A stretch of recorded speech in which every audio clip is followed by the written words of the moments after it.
नमस्कार। आज हम पढ़ेंगे क्लास 12 की हिंदी पुस्तक अंतरा का 20वां अध्याय दूसरा देवदास, जिसका भाग 1 हम पढ़ चुके हैं।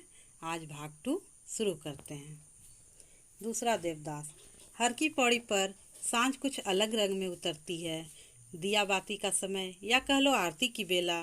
5 बजे जो फूलों के दोने 1-1 रुपये के बिक रहे थे, इस वक्त 2-2 के हो गए हैं। भक्तों को इससे कोई शिकायत नहीं।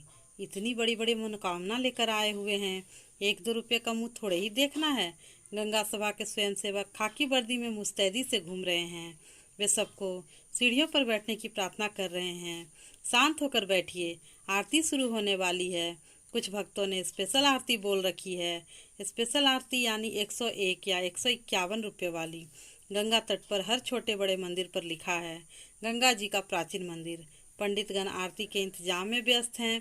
पीतल की नीलांजलि में सहस्रबत्तियां घी में भिगो कर रखी हुई है। सबने देसी घी के डब्बे अपनी ईमानदारी के प्रतीक स्वरूप सजा रखे हैं।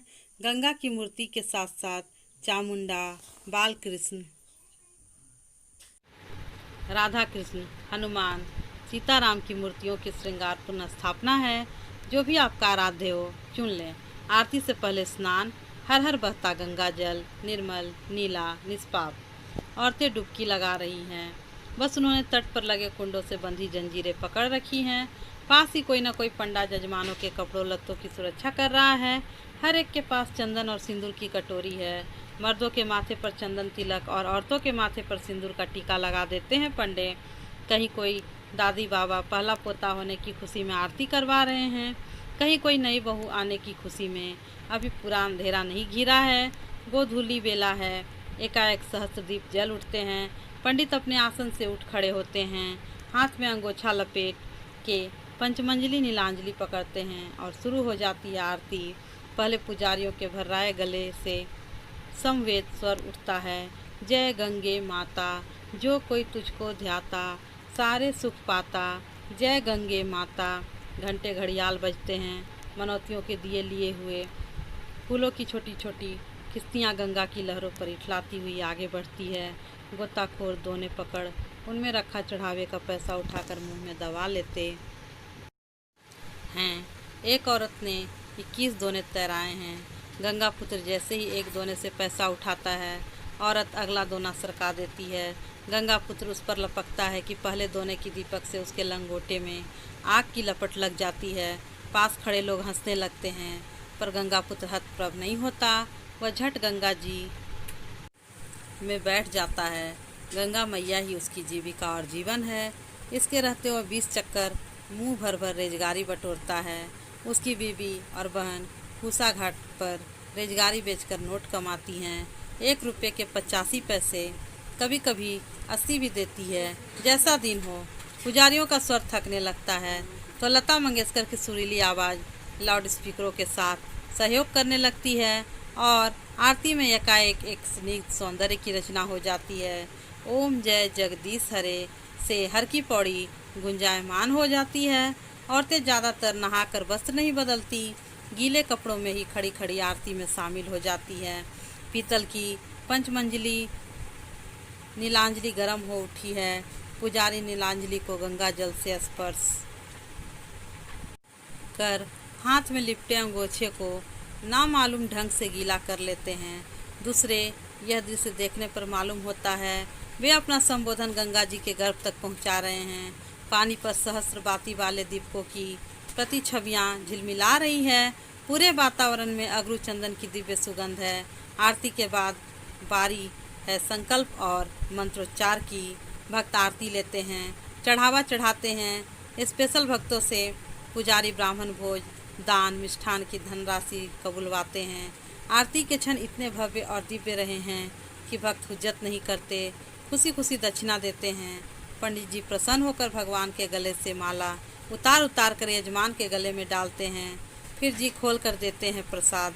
इतना कि अपना हिस्सा खाकर भी ढेर सा बचा रहता है। बांटने के लिए मुरमुरे, इलायची दाना, केले और पुष्प खर्च हुआ, पर भक्तों के चेहरे पर कोई मलाल नहीं। कई खर्च सुखदायी होते हैं। कुछ पंडे अभी भी अपने तख्त पर जमे हैं। देर से आने वाले भक्तों का स्नान ध्यान अभी जारी है। आरती के दोने फिर 1 रुपये में बिकने लगे हैं। गंगा जल आकाश के साथ रंग बदल रहा है। संभव काफ़ी देर से नहा रहा था। जब घाट पर आया तो मंगल पंडा बोले, का हो जजमान, बड़ी देर लगाए दी, हम तो डर गए थे। संभव हंसा। उसके एक सार खूबसूरत दांत सांवले चेहरे पर फब उठे। उसने लापरवाही से कपड़े पहने और जांघिया निचोड़कर थैले में डाला। जब वह कुर्ते से पोंछकर चश्मा लगा रहा था, पंडे ने उसके माथे पर चंदन तिलक लगाने को हाथ बढ़ाया। उसने चेहरा हटा लिया तो मंगल पंडा ने कहा, चंदन तिलक के बगैर स्नान अधूरा होता है बेटा। संभव ने चुपचाप तिलक लगवा लिया और वापस सीढ़ियाँ चढ़ ही रहा था कि पौड़ी पर बने एक छोटे से मंदिर के पुजारी ने आवाज़ लगाई, अरे दर्शन तो करते जाओ। संभव ठिठक गया। उसकी इन चीज़ों में नियमित आस्था तो नहीं थी, पर नानी ने कहा था मंदिर में 20 आने चढ़ा कर आना। संभव ने कुर्ते की जेब में हाथ डाला। 1 रुपये का नोट तो मिल गया। चवन्नी के लिए उसे कुछ प्रयत्न करना पड़ा। चवन्नी जेब में नहीं थी। संभव ने थैला खखोरा। पुजारी ने उसकी परेशानी ताड़ ली। इधर आओ, हम दे रोजगारी। संभव ने झेपते हुए 1 का नोट जेब में रखकर 2 का नोट निकाला। पुजारी जी ने चरणामृत दिया और लाल रंग का कलावा बांधने के लिए हाथ बढ़ाया। संभव का ध्यान कलावे की तरफ नहीं था, वह गंगा जी की छटा निहार रहा था। तभी एक और दुबली नाजुक सी कलाई पुजारी की तरफ बढ़ आई। पुजारी ने उस पर कलावा बांध दिया। उस हाथ ने थाली में 5.25 रुपये रखे। लड़की अब बिल्कुल बराबर में खड़ी आंख मूंदकर अर्चन कर रही थी। संभव ने एकाएक मुड़कर उसकी ओर गौर किया। उसके कपड़े एकदम भीगे हुए थे, यहाँ तक कि उसके गुलाबी आंचल से संभव के कुर्ते का एक कोना भी गीला हो रहा था। लड़की के लंबे गीले बाल पीठ पर काले चमकीले शॉल की तरह लग रहे थे। दीपकों के नीम उजाले में, आकाश और जल की सांवली संधि बेला में लड़की बेहद सौम्य, लगभग कांस्य प्रतिमा लग रही थी। लड़की ने कहा, पंडित जी, आज तो आरती हो चुकी, क्या करें, हमें देर हो गई। पुजारी ने उत्साह से कहा, इससे क्या, हम हिया कराए दे। का कराना है? संकल्प, कल्याण मंत्र, आरती, जो कहो। नहीं, हम कल आरती की बेला आएंगे, लड़की ने कहा। संभव इंतजार में खड़ा था कि पुजारी उसे 75 पैसे लौटाएं, लेकिन पुजारी भूल चुका था। जाने कैसे पुजारी ने लड़की के हम को युगल अर्थ में लिया कि उसके मुंह से अनायास आशीष निकली, सुखी रहो, फूलो फलो, जब भी आओ साथ ही आना, गंगा मैया मनोरथ पूरे करें। लड़की और लड़का दोनों अकबका गए। लड़की छिटक कर दूर खड़ी हो गई। लड़के को तुरंत वहाँ से चल पड़ने की जल्दी हो गई। शायद उनकी चप्पलें एक ही रखवाले के यहाँ रखी हुई थी। टोकन देकर चप्पलें लेते समय दोनों की निगाहें एक बार फिर टकरा गई। आंखों का चकाचौंध अभी मिटा नहीं था। संभव आगे बढ़कर कहना चाहता था, देखिए, इसमें मेरी कोई गलती नहीं थी, पुजारी ने गलत अर्थ ले लिया। लड़की कहना चाहती थी, आपको इतना पास नहीं खड़ा होना चाहिए था। नानी का घर करीब आ गया था, लेकिन लड़का घर नहीं गया। वह वापस अनदेखी गलियों में चक्कर लगाता रहा। उसने चूड़ी की समस्त दुकानों पर नज़र दौड़ाई। हर दुकान पर भीड़ थी, पर एक भीगी गुलाबी आकृति नहीं थी। आखिर भटकते भटकते संभव हार गया। पस्त कदमों से वह घर की ओर मुड़ा। नानी ने द्वार खोलते हुए कहा, कहाँ रह गए थे लल्ला? मैं तो जी में बड़ा कांप रही थी। तुझे तो तैरना भी ना आवे, कहीं पैर फिसल जाता तो मैं तेरी माँ को कौन मुँह दिखाती। संभव कुछ नहीं बोला। थैला तख्त पर पटक पैर धोने नल के पास चला गया। नानी बोली, ब्यालू कर ले। संभव फिर भी नहीं बोला। नानी की आदत थी, एक बात को कई कई बार कहती। संभव तख्त पर लेट गया। नानी ने कहा, थक गया ना? अरे तुझे मेले ठेले में चलने की आदत थोड़ी ही है।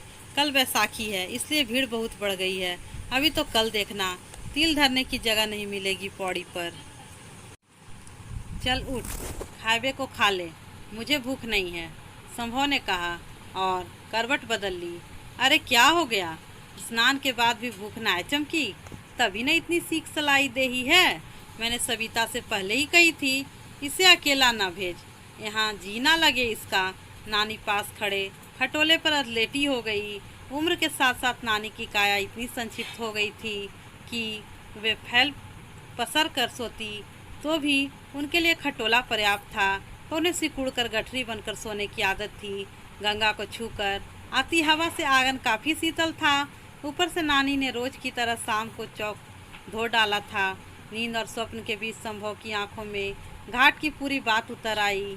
लड़की का आंख मूंद कर अर्चना करना, माथे पर भीगे बालों की लट, कुर्ते को छूता उसका गुलाबी आंचल और पुजारी से कहता उसका सौम्य स्वर, हम कल आएंगे।